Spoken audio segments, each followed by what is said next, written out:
Greetings everyone, my name is Buck Business and welcome to my review of Into the Badlands Season 2, Episode 7, Black Heart, White Mountain. So we see that Sunny's still inflicted with that attack that one of the Abeds did to him.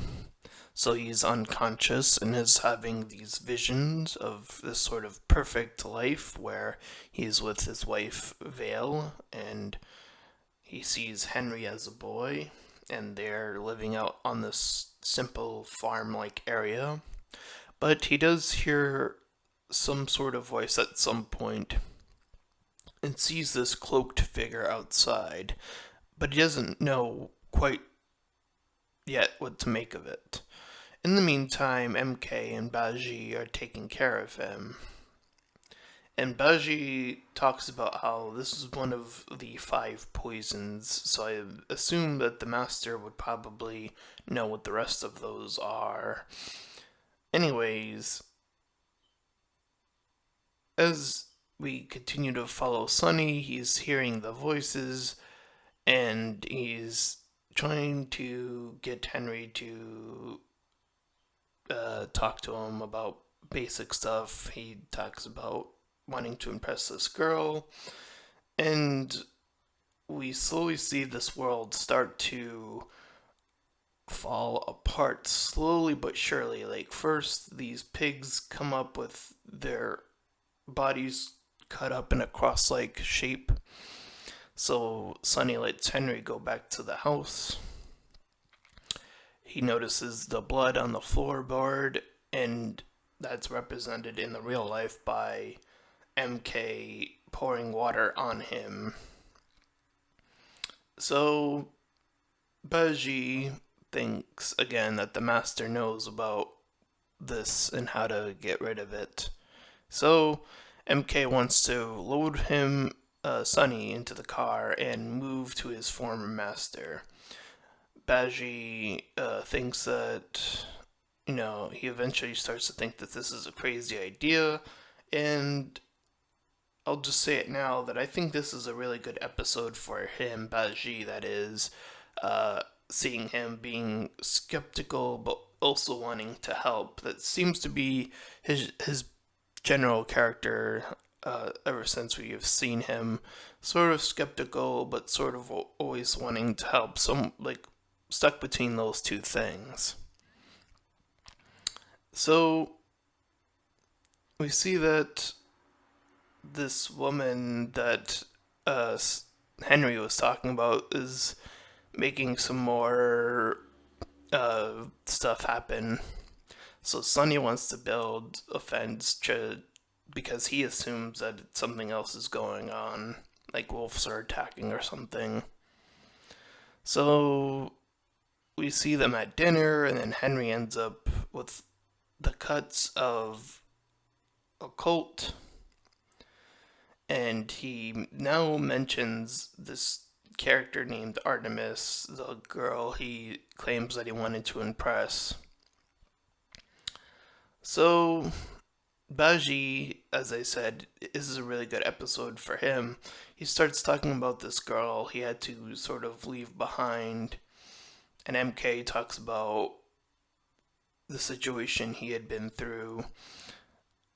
And Baji talks more about this girl who he refers to, I believe he referred to her as the Flea, or just Flea, and how these slavers were on about her, and then she cut herself, and I assume she also had that gift, so she killed them.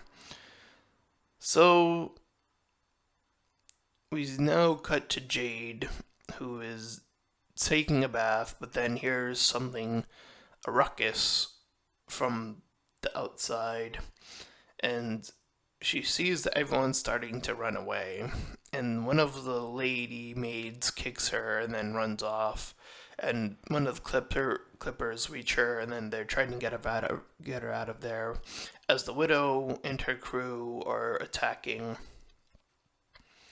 So Sunny is continuing to get further into this vision, and now Henry again has that deeper clipper count from Artemis. That's what he says that he got it from, as well as that blade. Uh, Sunny starts to see the hands coming from the bed and then gets touched again, and now he's starting to freak out. And he's grabbed by the cloaks lady known as Artemis. So now MK says to drive faster because Sunny is starting to breathe heavily. So MK finds this breathing piece and puts it on him, and that helps out a little bit. So now the fighting of Jade and the others continue, and then we see that the Widow is actually there with Quinn, and they pretty much trap Jade in her place. So Baji and MK travel to the waterfall area where the hideout is, and then Baji, again being that skeptical character and wanting not to actually go in, and MK uses what he knows to convince him. So he's like, I'm gonna kill you if we make it.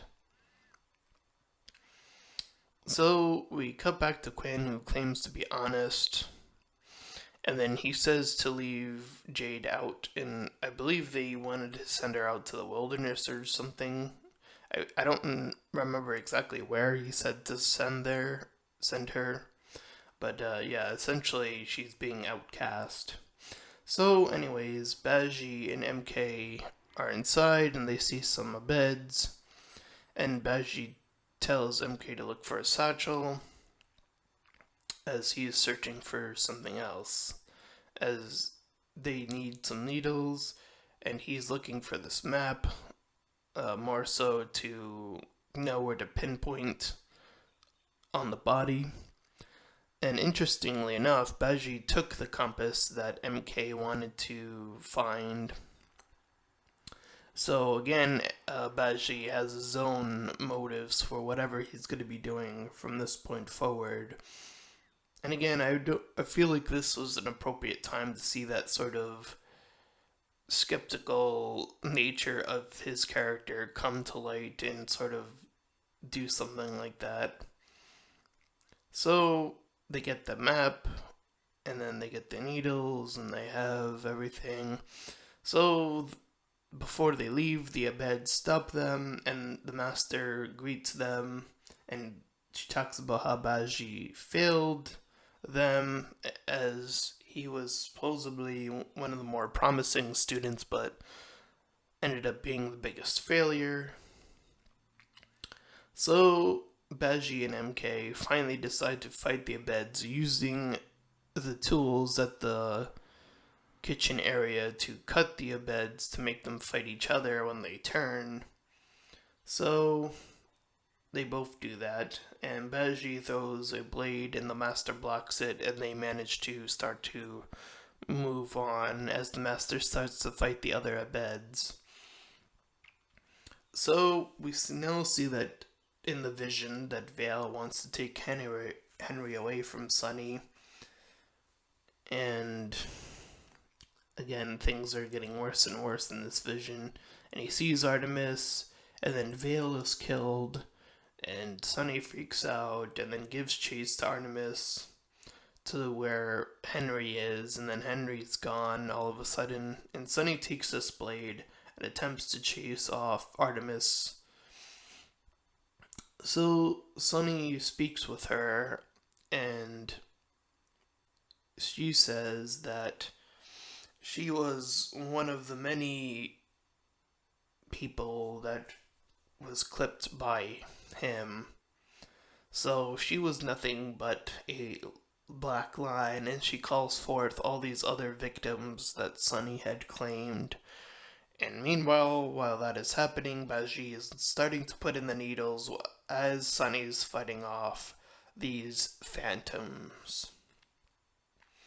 So his tattoos were bleeding, and it was going to probably start affecting him more, but Baji puts in the last needle. Sunny finally wakes up from that, and MK checks on him, and then Sunny says that MK did a good job.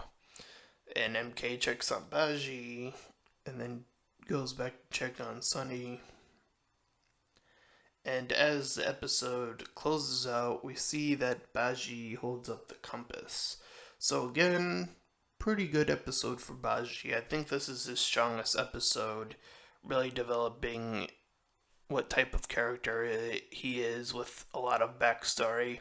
It was interesting to see Sunny's vision of a perfect life slowly start to form into this crazy sort of story. Sort of reminded me of the movie, I believe it was called The Witch, where this normal family is living their lives, and then they find out that there's a witch, and then things start to get crazier and crazier as the movie progresses. So, pretty interesting stuff, and I think that nearing the end is where it got the most interesting, seeing Sunny fight off his victims over the years. So, definitely a very strong episode for Baji. I kind of just hope that MK finds something to stick to now. He sort of bounced around a bit, but I think they finally are going to stick him somewhere. I hope that they keep him in a place for long enough to say, this is his goal, this is what he's after, so on and so forth. So, that is my review of this episode. And with that being said, if you liked this review, please feel free to like, comment, and subscribe. And until next time, farewell, everyone.